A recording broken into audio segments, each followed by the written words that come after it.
Who does warm up and or cool down before or after your workout? Anybody? Okay. Anybody care to share what they do? Anybody brave enough?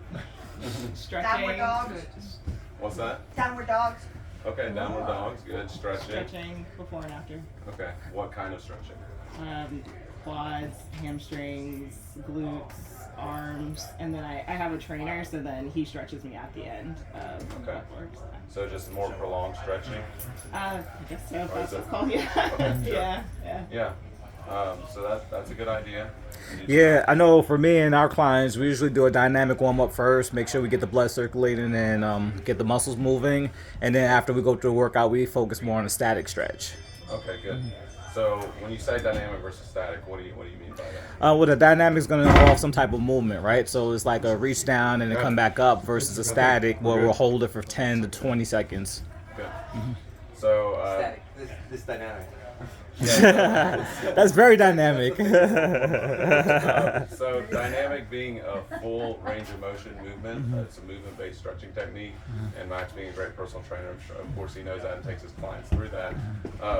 So the thing you want to think about with dynamic versus static is what is your goal for a warm-up or cool down. So people always talk about injury prevention. Well, we found through the latest research that static stretching doesn't actually prevent injuries, and it can actually lead to injuries during your workout. So we find, like Max said, you want to usually say the static stretching for after your workout, because when you stretch, just prolonged stretching, it actually hinders these little receptors called the Golgi tendon organs. My favorite thing to say. it hinders those, which the point of those is to prevent overstretching of muscles. So by doing that beforehand, you're actually increasing your risk of injury. So taking the body through those dynamic full range of motion movements before exercise is going to actually increase your performance during workout and decrease your risk of injury. So a good idea to do is keep it simple. Whatever you're doing for a workout that day, just do that exercise at a lower intensity. That's it. It's pretty simple. But if you're generally want to keep it like 5 to 10 minutes. So if you're doing a run, just do a very light jump. If you're doing, going to do leg day, do some light lunges. The biggest thing though is go through that full range of motion. Because a lot of times people go just in the middle ranges, and that's where most injuries occur, at the end range of motion.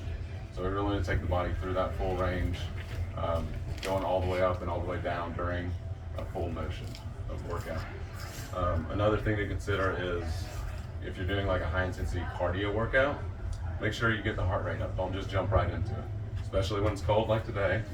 Today we're just doing a light walk, so it's not that big of a deal. But when you are running, say a sprinter, say they're doing a lot of sprints, they really want to do some lighter intensity sprints before their exercise, so that they really prime the muscles and you don't just go right into it. Because what happens with a cold muscle, you're more likely to get injured. That's what frankly keeps me in business in the spring. As much as I preach injury prevention, people love just to go, and I'm guilty of it too. We all just like, oh, it's warm, I want to get out, and I want to do it. I'm like, oh, pump the brakes a little bit, ease into it.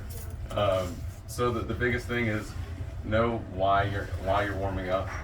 Take time to go through in the beginning a very light dynamic warm up, as Max said, and then at the very end say, you just want to say you're a dancer and you want to really increase your range of motion. At that point, static stretching is going to be very beneficial after the workout. And it's also, if your heart rate is up really high, you want to get it below about 120 beats per minute in your cool down, because people tend to get sick afterwards, have a lot of lactic acid build up, and the static stretching, the cool down 5 to 10 minutes afterwards will help limit those things. So just little tips to do. Anybody have any questions or anything about that? What are the biggest mistakes people make when they're just getting started? Like, we have a variety of walkers here, we have a variety of walkers in our practice, some have just, there are a variety of things. And with our hikes, another thing we've done is if we have an opportunity, we have some pretty steep things, rugged things, that's house group, yes. And I'm the Merry Wanderers leader. And so we look, if we have extreme differences, we look for another option for people who are just starting out, or, getting over knee surgery or something like that. So That's about the extent of our plan, right, Hal? Except to try to not lose people. Yeah. Yeah. That's key. We find you. Everybody- We'll always find you. Whoever we leave with, we bring back. Well, so that's the name of the game with any activities, like very light walking. That's going to be pretty doable for most people. But say the longer walks you can't do, just modify it. You know, go on a shorter walk. Go on. A big thing is level terrain. Some people just, you know, go up these more intense hikes, and it ends up being too much for them, and that's when they end up injuring themselves. So modifying it is a big deal. Modifying any kind of exercise, and then the duration and frequency. So a lot of people, they say they're working out once a week. They're like, oh, I'm feeling good. Let's work out 5 times a week. What could go wrong? And inevitably they get injured. So for walking, for instance, if we're doing this, you know, once a week, once every couple weeks, let's say once a week, just for sake of example. After that, do twice a week, you know, 60 minutes. Then go up the next week to 3 times a week. As long as the biggest thing too is listen to your body. A lot of people, they just ignore their body. The no pain, no gain mentality drives me nuts. So they did some good research that if you think about the pain scale, 0 to 10 being the worst amount of pain, everybody's pain is subjective, right? But if you're able to keep it at or below a 4 or 5 out of 10 for whatever your pain is, that's your body just talking to you. It's not gonna usually flare it up if it goes above that. It's just gonna kind of talk to you, and then you'll be able to calm it down. So anything below that pain threshold is gonna be doable. So it's really listening to your body and slowly increasing your rate of what you're doing. One thing we talked about too is avoiding ankle injuries, especially with the hikes that we sometimes do. These shoes are great for walking in Roswell if you're going to anticipate going up some of these steeper inclines. Then if you have a hiking boot that gives you more support for your ankle, it's always a good idea. So, Yeah, proper footwear is good too. The thing to note about that is, like with any braces, we don't want the brace to do the work. We want your body to do the work. So if you're gonna go over a lot of uneven terrain, do some ankle stability work, and that could be as simple as balancing on one leg. And if that's too easy, throw a foam pad on the floor and hop on that. That works more dynamic stability and mimics that uneven terrain. Because the last thing we want to do, throw the boot on there that stabilizes your ankle, and when you take it off, your muscles aren't used to it, and that can increase your risk of injury. It can also put more stress on the knee. So it's really about just training for whatever you're going to do at a tolerable rate. And that's where talking to me or Kim about stuff like that, getting on a personalized program can really help. What are the things to do you said you were talking about dynamic. So what's 1 or 2 things that we would do before we would walk or any other exercises? Yeah, so dynamic warm up. So Such as just the full range of motion movement. So say lunges. You get down here and you just do a regular lunge. The big thing though, like a lot of people do, is they'll just go mid-range and be like, yeah, that's fine, I'm done. So go through the full range of motion all the way down and all the way up. So what makes that different than the static stretch? So the static stretch, Because that looks like if you do that, this looks like a static stretch of something. well, you're not holding it though. That's more of just a partial lunge. That's just working out the muscle.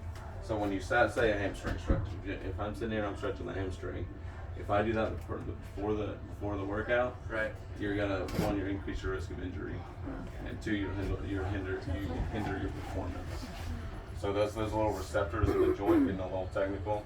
The point of those receptors is to prevent overstretching of the muscle. So when you stretch for a long period of time, it inhibits those receptors, so they don't sense overstretching. So you're That's when saying you can just get muscle tearing. So you're saying do a lunge and then come back up. Don't hold it. No, don't hold it. Just go up and down. So Huh. very Same exercise, just don't hold it. Just be same exercise. Just go very lightly. 30 reps. There's no hard and fast rule. The research is kind of all over the place on that. But just 5 to 10 minutes at a lower intensity of whatever that activity you're about to do.